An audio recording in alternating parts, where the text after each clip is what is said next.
When I was a young man in Florence, I watched my master Verrocchio lay down his brush forever.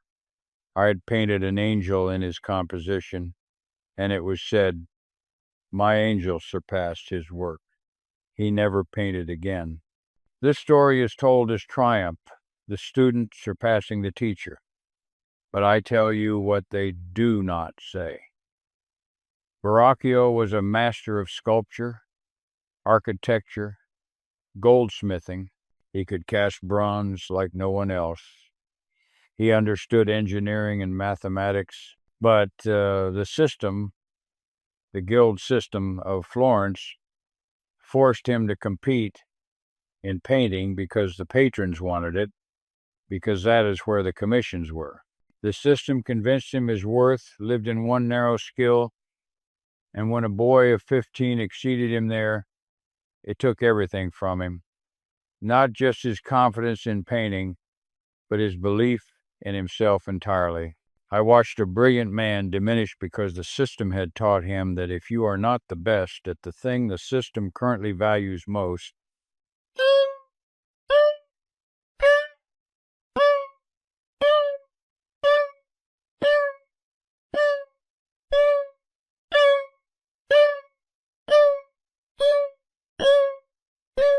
I learned that day that systems, they create competitions that devour it. Through 75 years navigating every kind of system, the guild system of Florence, the ducal court of Milan, the papal court of Rome, the royal court of France, I learned something that would have saved me decades of pain and confusion. The institutions that promise to develop your talent are not designed for that purpose.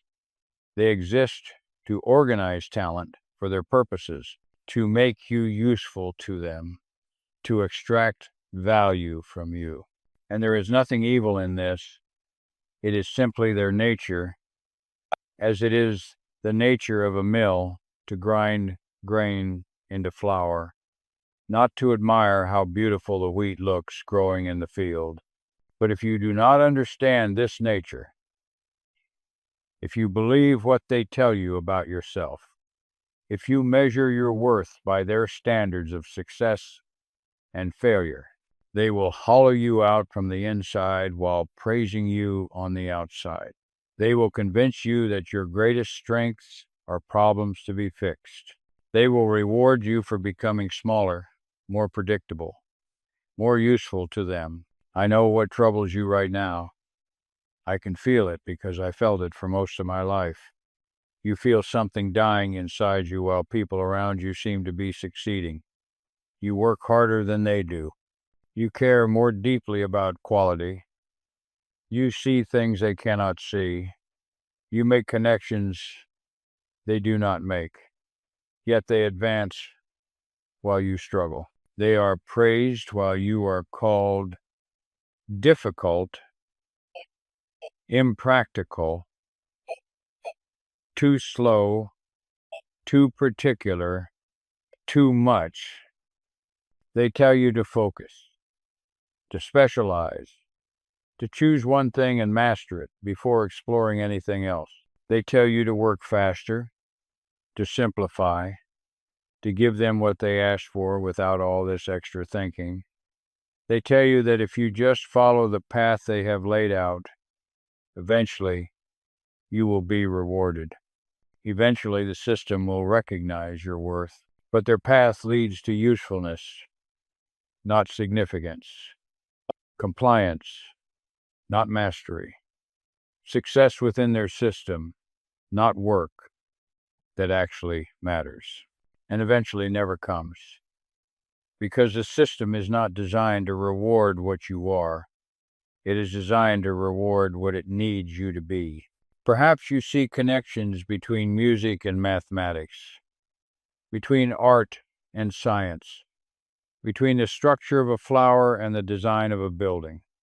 The system calls this distraction. I call it intelligence. The world is not divided into separate subjects.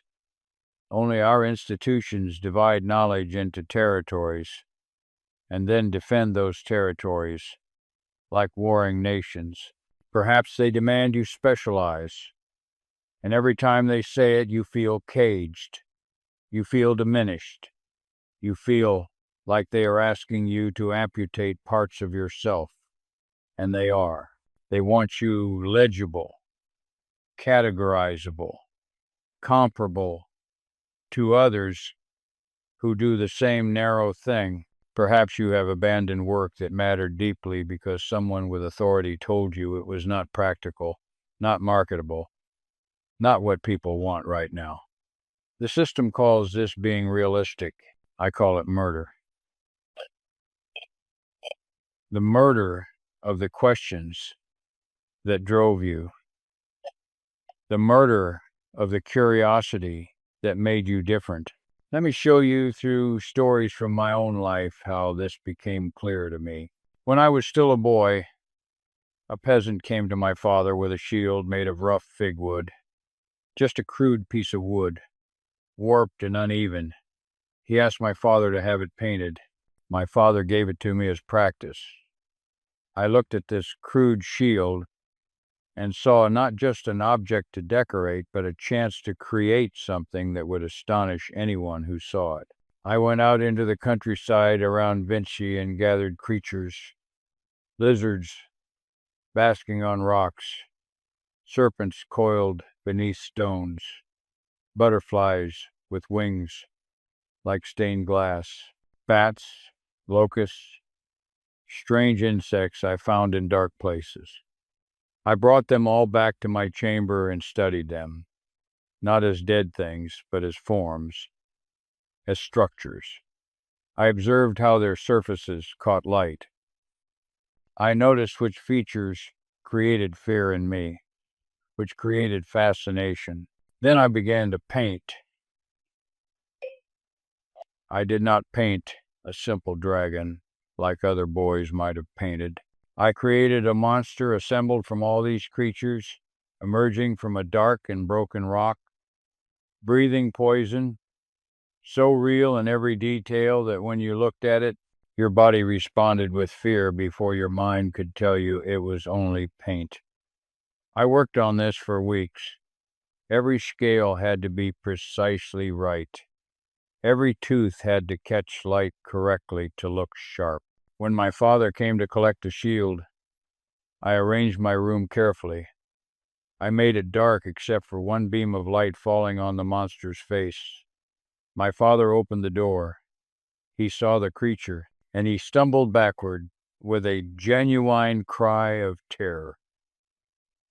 For one perfect moment, he forgot it was paint. His body knew danger and reacted before thought could intervene. This was what I wanted. This was art that did not just represent reality, but created it. My father composed himself. He looked at the shield more carefully. He understood what I had achieved, but he said nothing to me about the quality of the work. He just took the shield and told me he would deliver it to the peasant. I felt proud. I had exceeded what was asked. But here is what actually happened, what I only learned later. My father went to a merchant shop and bought a cheap shield painted with a simple heart pierced by an arrow, some standard image that meant nothing. He gave that to the peasant and told him it was what I had made. The peasant was happy. He had never seen fine art. He did not know what was possible. The simple heart was more than he imagined he deserved. Then my father took my shield to the Duke of Milan and sold it for many times what the peasant would have paid, enough to feed a family for months. The Duke hung it in his collection as a marvel. My father kept all the profit. I received nothing but the experience of making it, and the peasant, the man who actually needed a shield, received the cheapest possible solution. Something adequate, something that would not embarrass him but would not distinguish him either. This was my first real lesson in how systems actually work. The person who creates receives the least. The person who controls the market, who understands the mechanisms of exchange, receives the most. And the person who actually needs the thing receives whatever is cheapest to provide while being told it is sufficient for someone of their station. The peasant was satisfied because the system had taught him to expect little and be grateful for it. He did not know that real mastery existed because he had never been shown it. The system kept him ignorant of what was possible, and this ignorance made him easy to satisfy with mediocrity. I learned that talent alone is not enough. Skill alone is not enough. Even creating something magnificent is not enough. You must understand how the game actually works, or the game will use you for other people's benefit while making you feel grateful for the opportunity to be used. Let me jump forward many years to Milan. I had been invited to the court of Duke Ludovico Sforza, called Il Moro. He was a prince of immense ambition and genuine culture. He commissioned from me a monument that would make his name immortal, an equestrian statue of his father, Francesco Sforza, cast in bronze, larger than any statue that had been attempted since ancient Rome. I began as I always began. With observation, I studied horses, not the idea of horses, but actual living horses. I went to the Duke's stables. I measured them. I watched how their muscles moved beneath the skin when they walked, trotted, galloped. I noticed how their weight shifted, how their heads moved in relation to their bodies, but observation was not enough. I needed to understand the architecture beneath. So I dissected dead horses. I carefully cut away skin and fat to reveal the muscles. I studied how each muscle attached to bone, what movement it created. I drew everything with precision, labeling each part, noting how the parts connected. Then I moved to the technical problems. How do you cast something this large in bronze? No one in my time knew how. I studied metallurgy, the properties of bronze. I designed new kinds of furnaces. I invented systems of molds. I created lifting mechanisms. I calculated the mathematics of stress and weight distribution. This was not just sculpture. This was engineering, metallurgy, anatomy, mathematics, and art unified into one immense challenge. Every discipline I knew was necessary. This is why I pursued knowledge across boundaries, because the truly great works require everything. I worked on this horse for 16 years. 16 years of my life poured into one project. The clay model I finally created stood 24 feet high. When I unveiled it to the court, witnesses reported that they had never seen anything like it. The proportions were perfect. The muscles were anatomically exact. The pose captured power and grace simultaneously. It seemed alive. Poets compared it to the wonders of the ancient world. People came from across Italy, traveled for days, just to see the model. This was going to be my masterpiece, but it was never cast, never realized. Why? Because the political situation changed. The Duke needed bronze for cannons because enemies were advancing. Then he needed me to design fortifications. Then he needed me to paint portraits of his mistresses. Then he needed me to organize festivals. Then he needed me to design weapons, to paint murals, to engineer waterworks, to solve a dozen problems that had nothing to do with the horse, but everything to do with his immediate needs. Your deepest work will always be interrupted for whatever serves the immediate need of those with power. Always. This is not an exception. This is the rule. The system does not care about your masterpiece. It cares about its urgencies. The Duke fled Milan when the French army conquered it, and their soldiers, these Gascon archers looking for amusement, they used my clay model for target practice. They stood in the foundry and shot arrows into it for sport. 16 years of work, destroyed in an afternoon for their entertainment. No one stopped them. No one thought to preserve it. It was just clay. I had nothing. I had to leave Milan and start over in a new city, as if those 16 years had been erased from history. But here is what they could not destroy, what I realized later made those 16 years worthwhile. The anatomical knowledge I gained from studying those horses lives on in my notebooks. The engineering principles I discovered while planning that casting helped me design other machines. The mathematical understanding of proportion and balance informed everything I painted afterward. The observation skills I honed, the patience I learned, all of this was mine, regardless of whether the statue ever existed. The system took the horse, the physical object they commissioned, but they could not take what I had learned in making it. They could not reach into my mind and extract the understanding, and this became the pattern I would see repeated throughout my life. The works I did for patrons were often destroyed, stolen, left unfinished, but the understanding I gained for myself, the questions I pursued in the margins, the knowledge I recorded in my private notebooks, this survived. This is the double game you must learn to play if you want to survive with your soul intact. You work for the system at the surface level. You fulfill commissions. You meet deadlines when you can. You deliver what was agreed upon. This is necessary. This is how you survive. But underneath, you work for yourself. You pursue the questions that fascinate you. You develop understanding that goes far beyond what the patron needs. The system will always interrupt your deepest work for its immediate needs. If you believe that someday the demands will stop, you will die waiting. The demands never stop. They multiply. Success brings more demands, not fewer. And so, you must learn to pursue what matters even while the demands continue.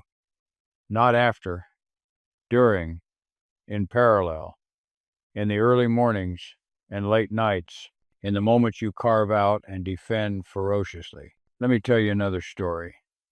The Last Supper, the painting that almost everyone knows. The monks of Santa Maria delle Grazie gave me a commission. They had a wall at the end of their refectory where they took meals together. They wanted me to paint the Last Supper on this wall. The moment when Christ tells his disciples that one of them will betray him, they also gave me a technique. Paint it in fresco, the way everyone painted walls. You mix your pigments with wet plaster and paint quickly before it dries. When the plaster dries, the pigment is trapped inside. It becomes part of the wall itself, permanent and unchangeable. Fresco requires speed. You must paint with confidence because once you put that brush to wet plaster, it is permanent. No revision, no layering. For some painters, this works perfectly, but this is not how I work. I must observe the subject deeply. I must study actual faces until I find exactly the right expression for Judas, for Peter, for John. I must understand the geometry of the space so perfectly that the perspective draws your eye to Christ naturally. I must layer colors transparently so that skin does not look like colored plaster but like actual flesh. This takes time. Days of standing in front of the wall without touching it, just looking, just thinking. Weeks searching the streets of Milan for faces. Months testing different approaches to a single hand. The prior of the monastery complained to the duke. Why does Leonardo stand there for hours without painting? Why does he leave for days and then come back to make a single brush stroke? Why is he wasting time? We have a deadline, I tried to explain. The painting of the hand is not the work. The visible act of putting paint on wall is the smallest part. The real work is the understanding that comes before the observation, the consideration. But they did not understand. To them, work was visible action. If the brush was not moving, nothing was happening. So I did something that both solved the problem and created a new one. I invented a technique that would let me paint the way I needed to paint. I prepared the wall with a ground that would accept oil-based paint instead of water-based fresco pigments. This let me work slowly. I could paint a section, let it dry, come back the next day to add layers, to refine, to adjust. I painted the Last Supper over 3 years. 3 years of careful observation, of revision, of deepening. I painted it my way, pursuing truth instead of speed. And it became one of the most powerful images ever created. The composition is mathematically perfect. The perspective draws you irresistibly toward Christ. Each of the 12 disciples has a distinct personality visible in posture, gesture, expression. You can see the moment of shock rippling through them. People stood in front of it and wept. They said it was like looking through a window into the actual room where this happened, and it started crumbling before I even finished it. My technique, the one that let me work slowly enough to achieve truth, was flawed. The paint did not bond properly with the wall. Within 10 years, pieces were flaking off. Within 50 years, it was badly damaged. This is what happens when you try to serve two masters simultaneously, when you try to satisfy both the system's demands and truth's requirements. Sometimes you find a compromise, but the compromise serves neither one perfectly. The system got a famous painting, but the painting itself was dying, and I got to paint in my way. But the physical object could not survive. Yet here is the paradox. Even damaged, even mostly destroyed and rebuilt by other hands century after century, that painting still teaches, the composition still works, the psychological insight still resonates, and the system's original purpose, the Duke's glory, the monastery's fame, these are forgotten. But the image itself persists. And this is what you must understand about compromise. You will compromise. You must. You live in the world. You need resources. The question is not whether you will compromise, but which compromises preserve what matters and which ones poison it. If I had painted the Last Supper quickly in standard fresco like they wanted, it would have been competent, professional, and completely forgotten. Instead, I found a way, imperfect but real, to do the work that mattered to me. The physical object failed, but the truth I captured survived. These stories lead to principles that took me decades to learn. First principle: the system rewards compliance, not excellence. Institutions exist to organize talent for their purposes. They need predictability, schedules, measurable outputs. When you demonstrate excellence beyond requirements, you create problems. You slow things down. You make others look inadequate. You become difficult to manage. I was surrounded by painters who succeeded better by the system's measure. They finished on time, never questioned demands, painted in popular styles. They had steady work and peaceful lives. Not one is remembered today. They gave the system exactly what it wanted, and nothing more. The system rewarded them with comfort, but comfort is not significance. If you understand this, you stop seeking the system's approval as your measure of worth. The system is a source of resources, money, materials, access, time.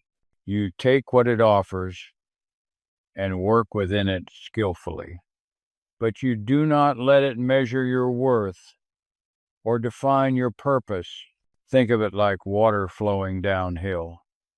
Water does not fight against gravity. Instead, water works with gravity, taking the path of least resistance. But in working with gravity, water also shapes stone. It carves canyons. It moves mountains slowly over time. You must be like water, appear to flow where the system directs, but subtly, persistently. Use the force of the system itself to create the shapes you want to create. Second principle, formal education transmits the past, not the future. I could barely read Latin until I was middle-aged. I had no university degree. I was illegitimate, barred from respectable professions by birth. According to the system, I should have been nothing. Yet this was my advantage. I was forced to learn by observation rather than authority. When physicians told me how the heart worked, quoting ancient Greek doctors, I could dissect a heart and see that they were wrong. When mathematicians told me the rules of proportion, I could measure actual human bodies and find new principles. The educated men I met knew many things, but most of what they knew was what their teachers had told them, who learned it from their teachers, passing down through generations. They knew how to quote authorities. I knew how to look. Your formal education will teach you the current answers.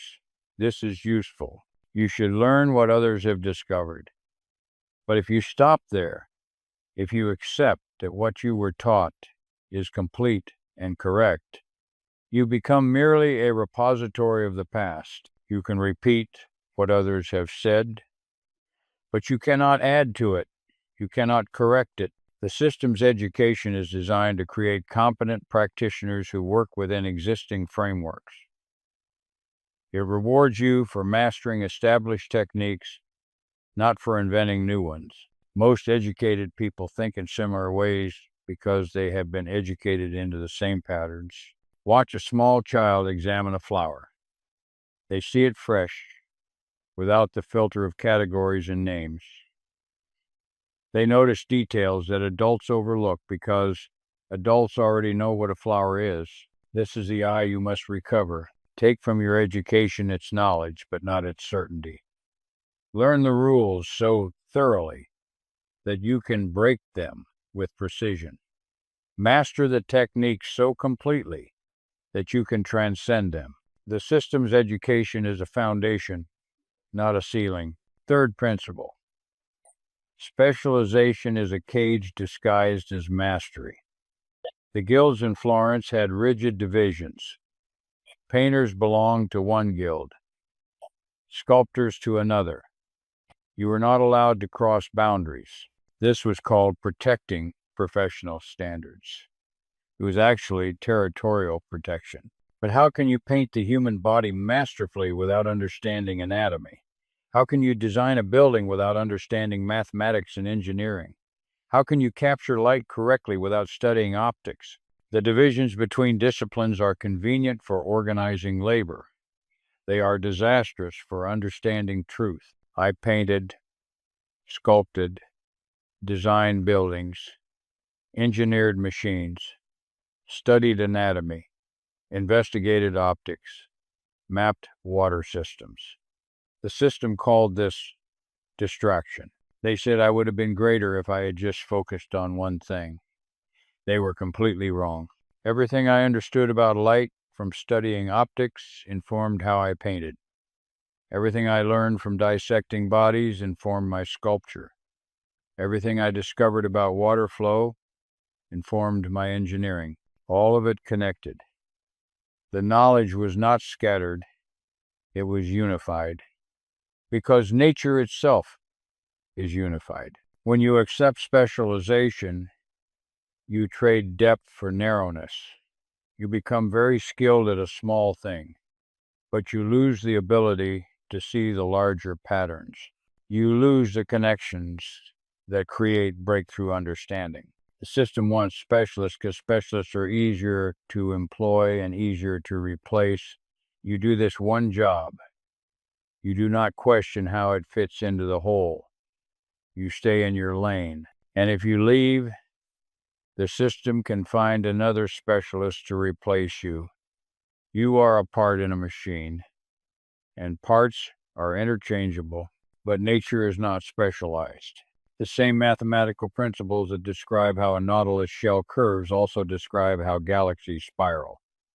The same laws of proportion that create beauty in a human face create structural stability in a bridge. To see these deep connections, you must refuse the boundaries the system wants to impose. Fourth principle.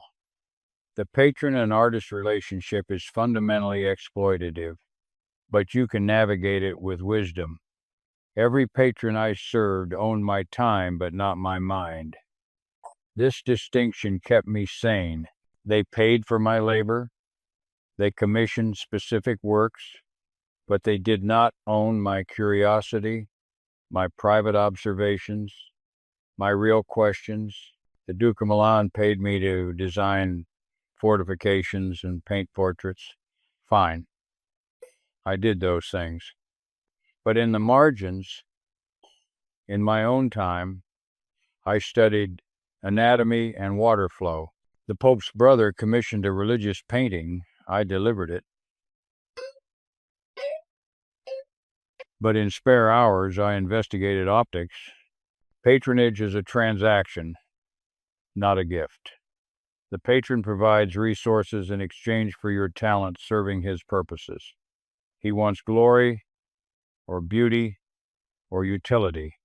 This is not wrong, but neither is it your purpose. Your purpose is understanding, creation, truth.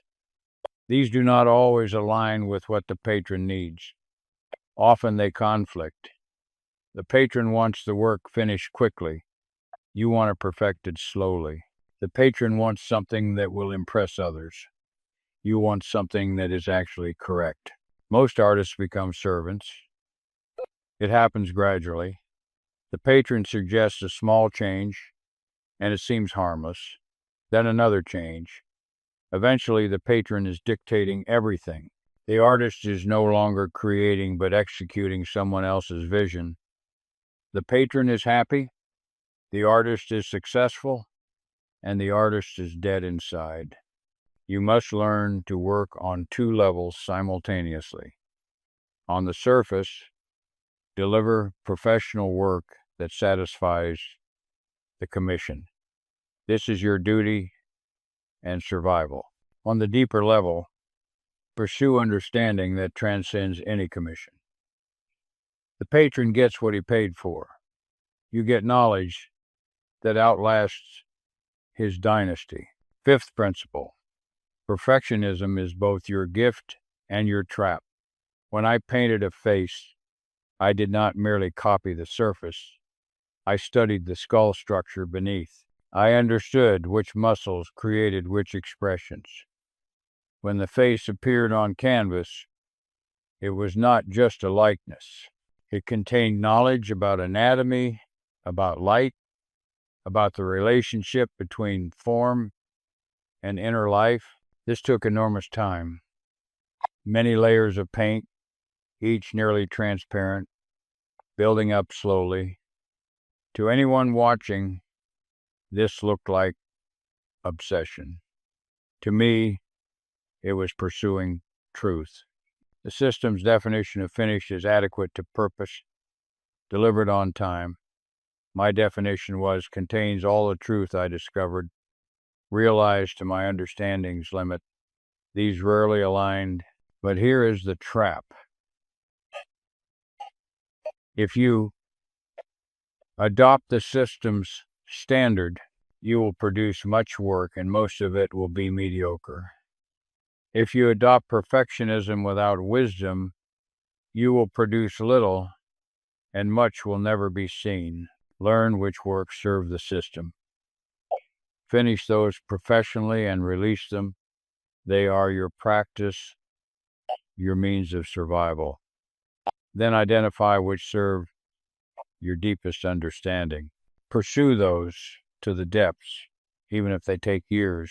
Know the difference. Some works are demonstrations, some are explorations, and a very few are attempts to capture truth as completely as you are capable. Do not confuse these. Sixth principle. Your competitive advantage comes from seeing what others ignore. The painters I worked with saw surfaces. I saw systems. They painted cloth. I painted the body beneath and understood how gravity would cause fabric to fall exactly so. They painted trees generically. I studied how branches divided according to mathematical principles. This was not superior intelligence. It was superior attention. I looked longer.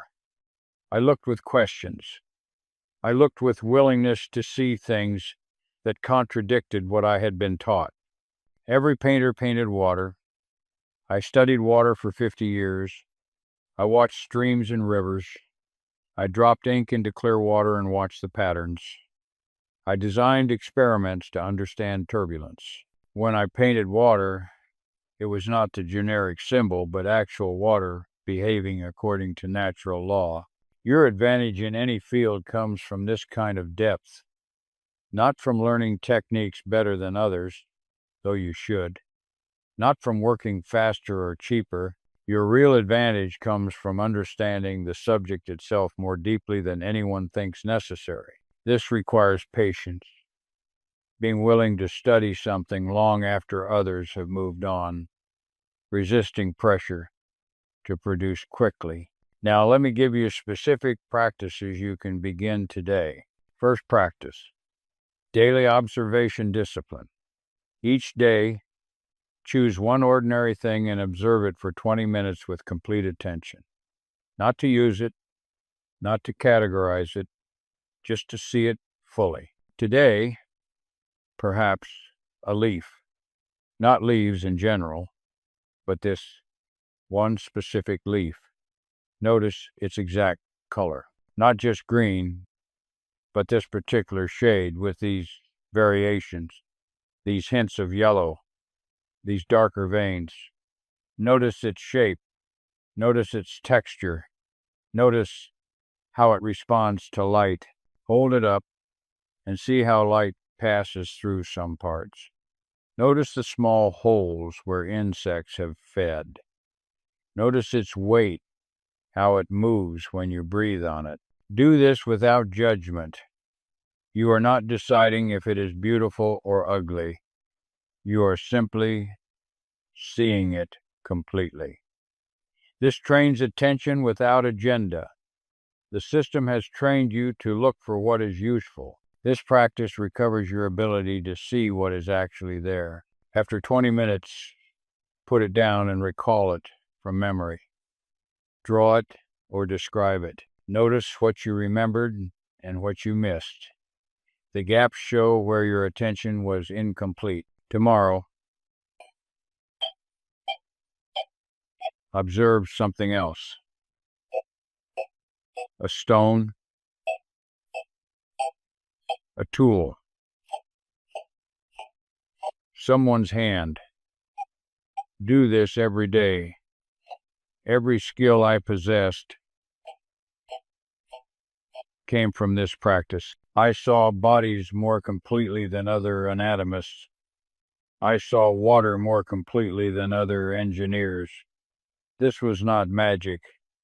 This was attention, practiced daily for decades. Second practice,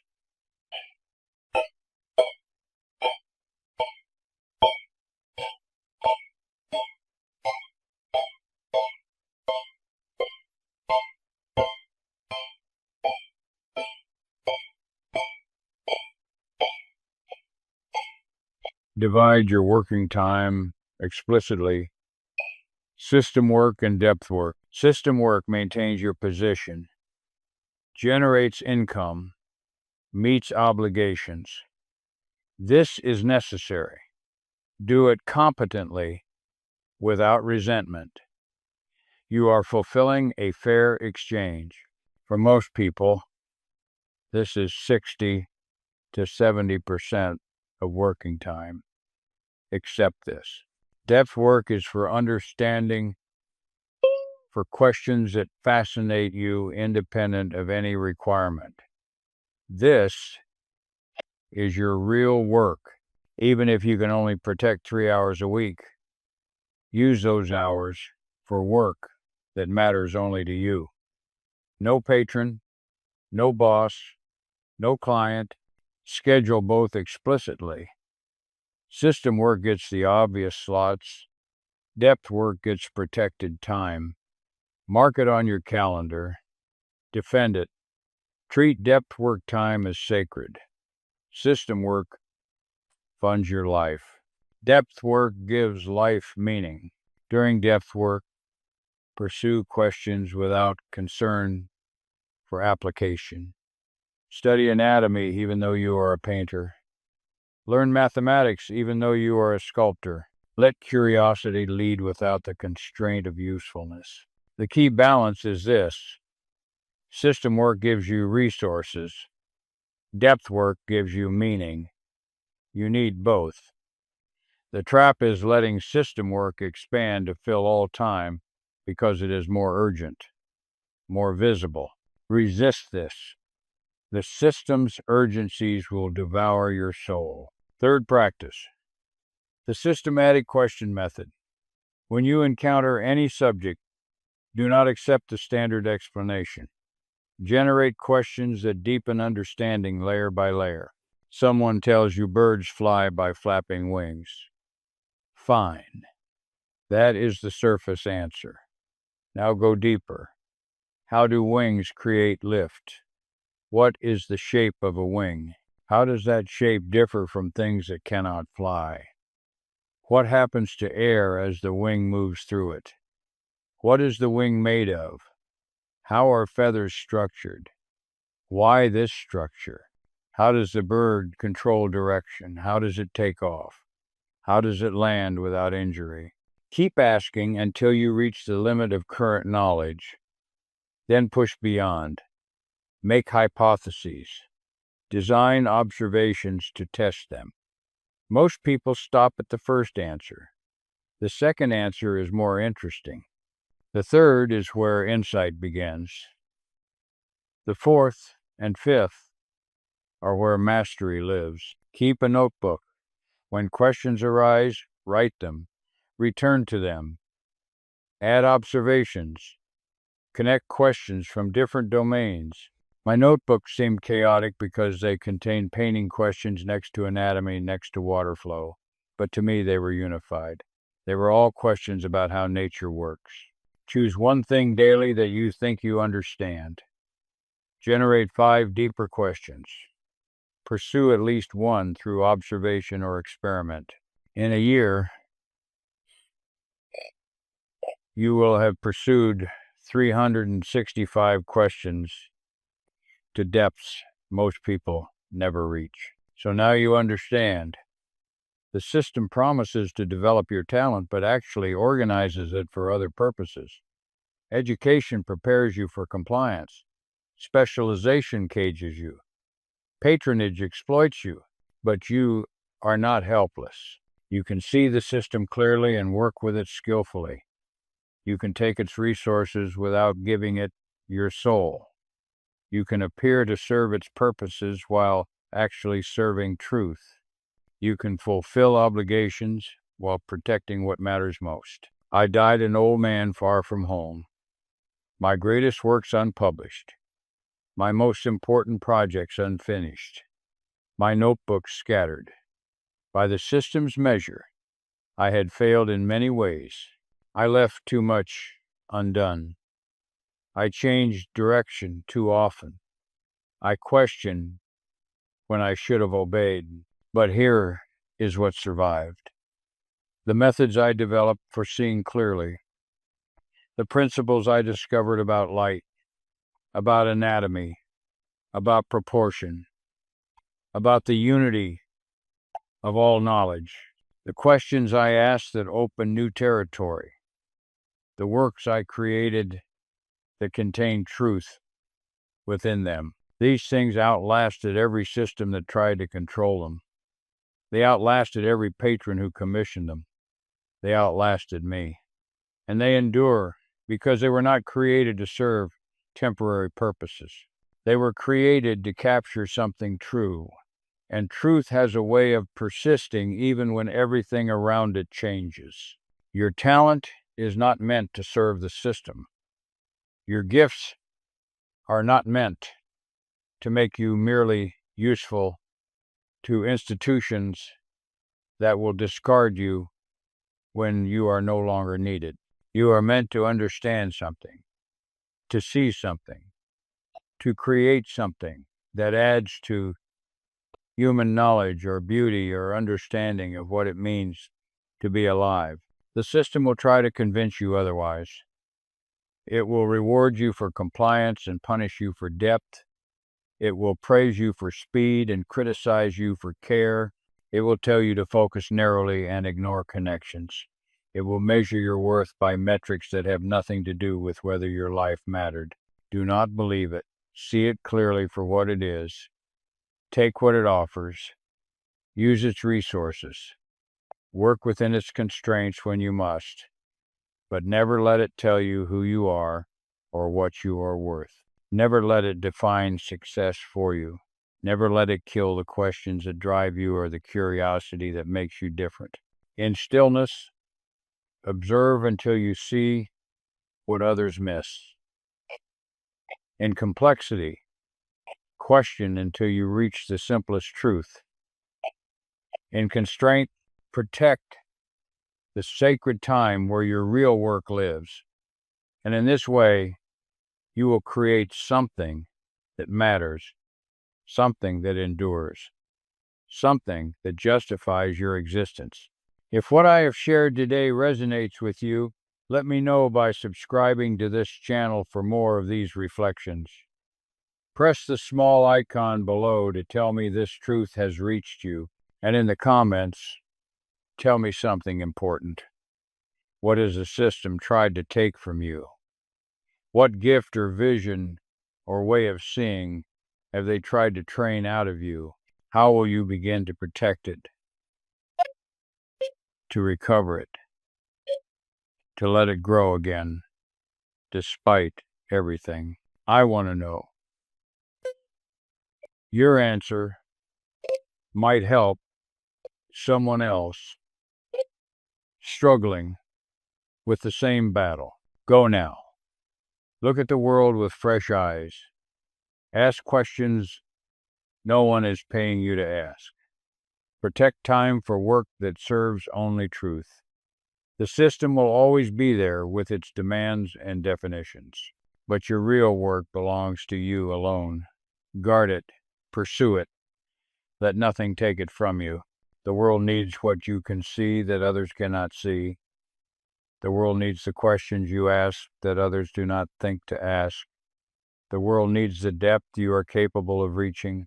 Do not let the system convince you to stay shallow, to stay safe, to stay useful. Go deep. Stay curious. Create truth. This is how you matter. This is how you endure. This is how you live a life that was worth living.